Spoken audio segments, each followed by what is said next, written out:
Officials in New York City are using technology to cut down on noise on city streets. Cameras equipped with radar sound collectors identify loud vehicles in an effort to catch drivers violating noise rules. New York officials say at least 71 people have received fines for operating cars or trucks that make too much noise. The city's Department of Environmental Protection now has plans to expand the use of technology to enforce noise rules. City Council member Eric Botcher told the Associated Press vehicles with illegally changed parts can produce extremely loud sounds. He said they have been a growing problem in recent years. Botcher supports the use of radar to reduce noise in the city. New York City already has some of the strongest rules in the country aimed at limiting noise on city streets. It has set permissible noise levels for building tools and vehicles. The new devices record the vehicle numbers of offenders, who then receive a violation notice in the mail. Owners face fines of $800 for a first noise offense. Some could be required to pay up to $2,625 if they have 3 violations and ignore court hearings. The AP says there is evidence to support the idea that noise affects not only hearing but also mood and mental health.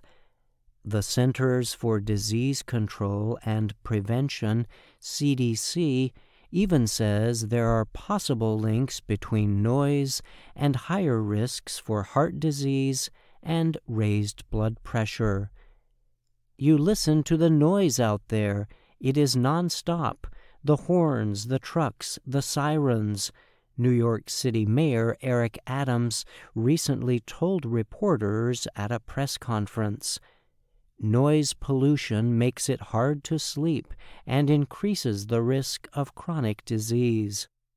The word chronic describes something like a disease that lasts a long time. Nearly 10 years ago, former Mayor Michael Bloomberg launched a campaign against noise.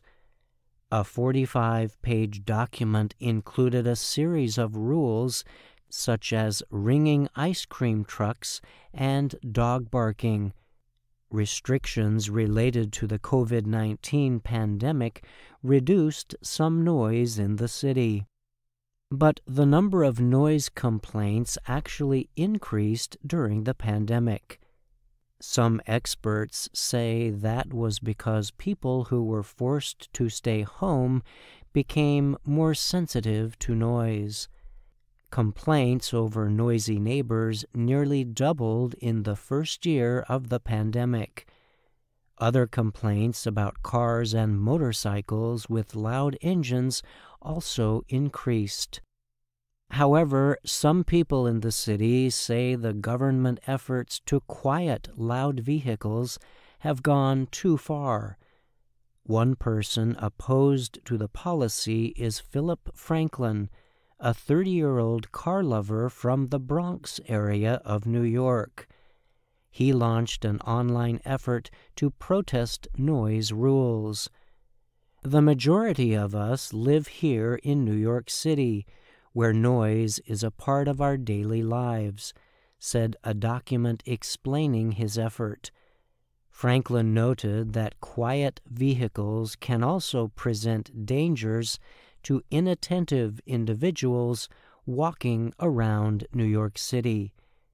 "Fixing potholes is a lot more important than going after noisy cars," Franklin told the AP. A pothole is a hole in the road caused by weather or other environmental conditions. The CDC has said loud noise, especially once it hits 120 decibels, can cause immediate harm to one's ears. Even listening to continual noise above 70 decibels can damage hearing over time, experts say. A motorcycle produces about 95 decibels of noise. Even with sound barriers, close-fitting windows, and noise-reducing materials, there is only so much that can be done to reduce sound levels in the city. Many New Yorkers have simply learned to live with the noise. I think people developed an appreciation for the fact that it's a messy, noisy city, said NYU researcher Bello. We like it to be active, and we like it to be lively, and we like it to be full of jobs and activity, and not this sort of scary, quite unnerving place. I'm Brian Lynn.